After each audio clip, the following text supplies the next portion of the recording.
Welcome to the Box Score Sports Podcast.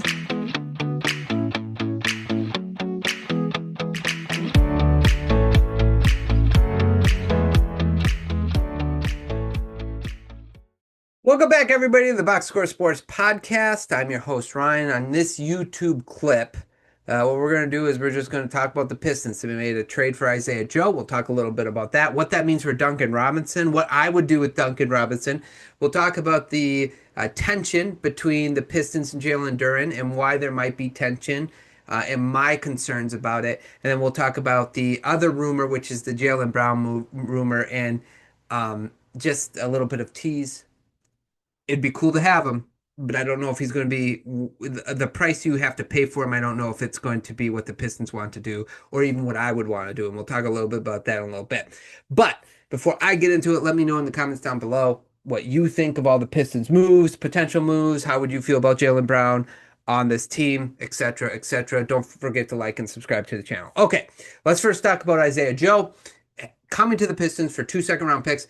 We know what OKC is doing. They're just trying to manage their cap. They added Ben Sturtz in the draft, and I think they're just making room for him and knowing that he's under a controlled contract for a period of time where Isaiah Joe has only 2 years left on his contract. I imagine if they would have just outright traded the picks, they would probably maybe even keep Isaiah Joe for 1 year. But because they added Mara and Sturtz, I think this led the way to them getting both rid of Wiggins to the Hawks, and then now the Pistons getting Isaiah Joe. Now, the positives about the Pistons getting Isaiah Joe for 2 second-round picks is it's not a lot, right? But he's a better three-point shooter than Duncan Robinson. He's 6'4", so he's not as tall, but he's a better three-point shooter. He doesn't play as many minutes, so I wonder if his minutes will go up. And he's a better defender. He has a 111 defensive rating. So just so you know, defensive rating, if you're really good at defense like elite, it's 110. And if your average is from 112 to 116. So 111 is like really good. Duncan Robinson's 115. So he's like average, like close to that below average part. So this means that when he's on the court next to Cade and Asar, the defense is going to be a better defense, and he's going to keep the shooting as good as Duncan Robinson did. He might have a quicker trigger too than Duncan Robinson. So I like that. He has a better free throw percentage as well, which just shows that he's a good shooter. And I wonder if there's anything left for him to improve his game, but I think he's like 26, so I don't know if that's the case. Now, what does this mean the Pistons should do with Duncan Robinson? There's rumors that he might be involved in a sign and trade back to Miami. He could just be outright waived for cap space.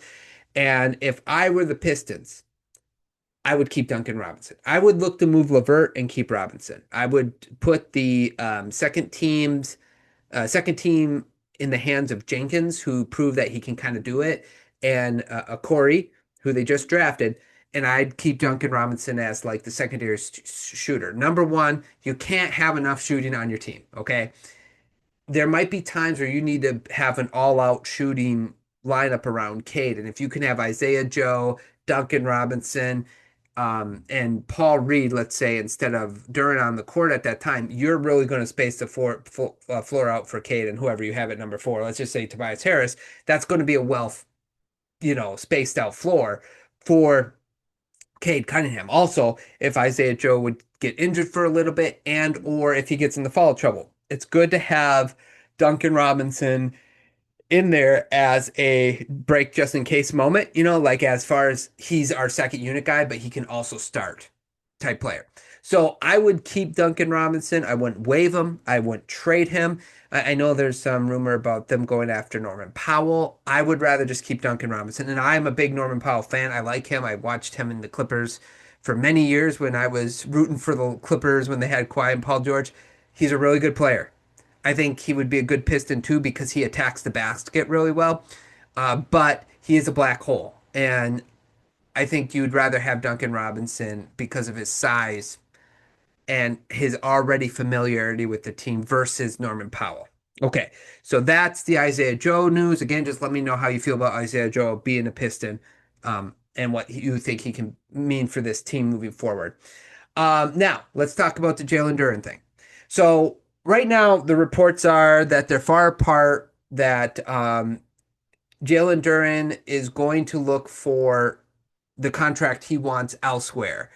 Now, the Pistons still own the right, so the Pistons will have a right to match anything that any other team offers them. So if somebody offers them 40 million for 5 years, 40 million a year, or 4 years, 40 million a year, the Pistons can still offer that. My theory, I don't know for sure, but my theory is that the Pistons want to pay Duren somewhere between 30 to 35, and Duren and his team want somewhere between 40 to 45.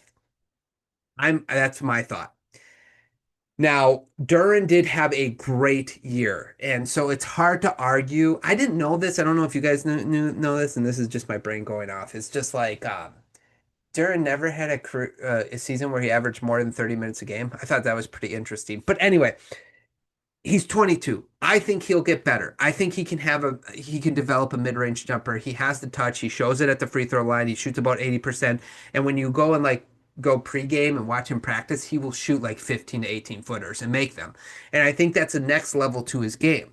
The problem is when you watch the playoffs, and that's the only basketball that like matters, right? Like when you get to this level where you're the number one seed, now you got to see like, hey, do we have playoff players on our roster? When you watch that and you watch players like Jared Allen and Wendell Carter like almost outperform them, and not only those two guys, but two other centers on your own roster, you're going to be apprehensive of giving this dude a lot of money moving forward, right? Like for many years. And I think what I, as a Piston fan, is worried about as far as giving him the 40 to 45 million a year or whatever is that we'll get like an Andre Drummond 2.0, where Andre Drummond was a really, really good center. He was physical. He could get a ton of rebounds, but nothing else like separated him from any other center. So he was really good at doing what centers are supposed to do, but he didn't add anything else. And so now the difference is Andre Drummond was the number one guy on the Pistons. That's who they build their team around. And the Pistons have Cade Cunningham. So there's a little bit of difference. But you can't have a guy that only is special at the thing that they're supposed to do well and not really special at doing anything else. And when you look at the other centers in the league, like the other top 10 centers, and I was looking at this and think about this. I mean, like when you think about Jokic, like centers around the league, they average 15 to 20 points, 10 rebounds. If they're really good at being a center, that's Jokic. That's Embiid when he's healthy. That's Wembanyama. That's Davis. That's Segun. That's Karl Anthony Towns, Adebayo, Holmgren. These are the guys that you're thinking of. But when you mention those names, you can at least think of other elite things that they bring to the court that Duren doesn't have that on his resume. So, for instance, like Wembanyama, his defense and the way he can spread the court. I mean, he has a lot of different things, but if you just think of like spreading the court, but his elite defense makes him worth a max deal. Jokic, his offense ability and his playmaking, and he still gets 13 rebounds a game, right? And he's still physical. Wembanyama, 12 rebounds a game, 11 and a half. Embiid, same thing, spreads the court. He can move the offense. He's the whole offense. Bam Adebayo, he can shoot the ball, average, but he's good at it. He's okay at it. He makes you have to respect his shot. He averages 20 points a game, 10 rebounds, and he's a really versatile defender. He can guard multiple positions because of the way he plays defense. Holmgren spreads the court, can shoot the ball. He's a great shot blocker, great defender.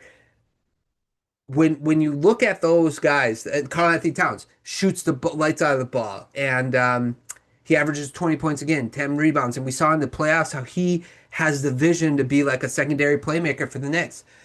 What if you're really like ready to pay Duren 40 to 44 million, other than being really good at rebounding and physical, and obviously, yeah, he finishes good around the rim. That's fine. Centers should do that. And most centers do that. What other thing would you say that he's great or elite at that would make you pay him the 40 to 45 million dollars? And I can't think of one.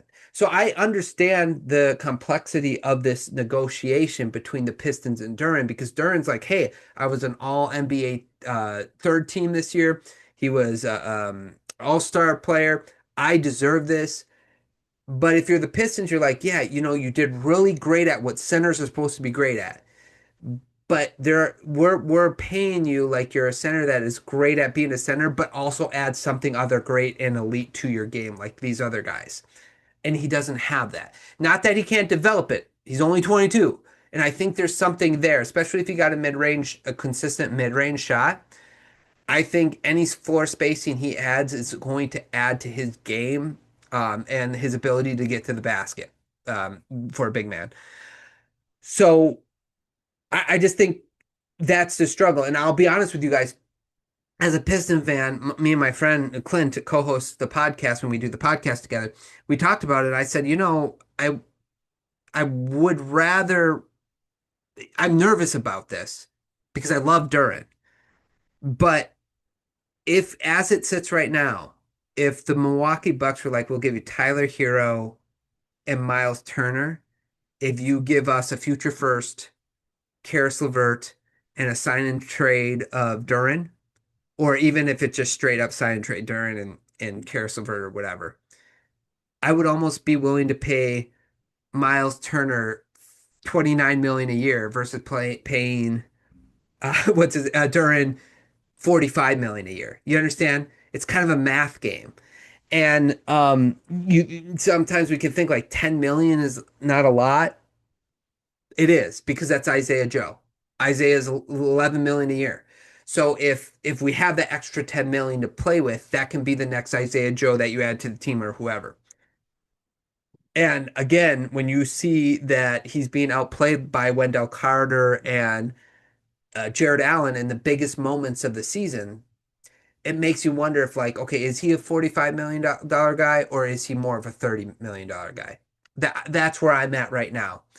So I would be very nervous to do it, but I understand when the Pistons probably match whatever offers out there. I understand why they do it. He's 22. I think if I had a bold prediction, it would probably be some team will offer him 37, and that's where Detroit and Durham will land. I just hope that like no relationships get fractured or whatever. So we'll see what happens there. Finally, let's talk about Jaylen Brown. Before I get to that, let me know what your thoughts on Durham below. I hope I explained myself well enough. He just needs to get another elite or not even elite. It just needs to be great at it, right? Like he just needs to be great at one other thing, and I would be okay with paying him the 40 the max money. Okay, Jaylen Brown. So that's the last thing we'll talk about. Some people are asking, at least I'm seeing on Twitter, should the Pistons go after Jaylen Brown? My answer is I would love Jaylen Brown on this team. He's a good three-point shooter. He adds the like, hey, we can give him the ball and he can do something with it.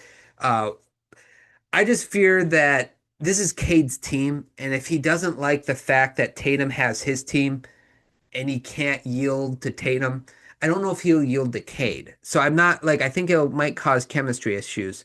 On top of that, I don't think I want to give up as much for him that it would cost to get him, if that makes sense. So like if it was like, oh, you got to give up Duren, Holland, and two first round picks, I'm good. I'd rather keep Duren and Holland and see if I can find someone else somewhere else, if that makes sense. And it's hard because I think Jaylen Brown would be a good fit. It's like when I remember years ago when like Melo wanted to be a Knick and the Knicks like gave all their assets to get Melo and then Melo goes to the Knicks and it's like, who's here? And then they finally get Amari Stoudemire. But I think that's kind of the same with, I think that was backwards actually. Amari was already there and then Melo went. I think that's how it happened. But anyway, I digress. I just don't want that to be the Pistons where they're giving up all this because like if you trade Duren, you're like, okay, who's your starting center then? If you have to give up Holland and maybe like Duncan Robinson, your shooting goes down again. There's just like a give and take with this, and I'm all for having Jaylen Brown on the Pistons, but I also am nervous about what you'd have to give up for him. So who's going to be your starting center? Are you going to destroy your depth? Yeah. The picks I'm not that worried about because like most first round picks end up in a bust anyway. Like that's statistically the thing. They're not even on the same team 4 years after they're drafted. So anyway, that's all I got for you guys. Thanks so much for listening. I hope you guys enjoyed. Again, let me know down in the comments down below what you think of the Isaiah Joe trade and about the Jalen Duren situation. And do you want Jaylen Brown on the Pistons? If so, do you have a line of how much you're willing to give up for him? Let me know in the comments down below. Thanks so much for watching. I hope you guys enjoyed, and we'll talk to you guys real soon. Thanks so much for watching this clip of the Box Score Sports Podcast. I hope you guys enjoyed. If you haven't yet, please subscribe to our channel. Follow us on Instagram and Twitter or X, and we'll talk to you guys real soon. See ya.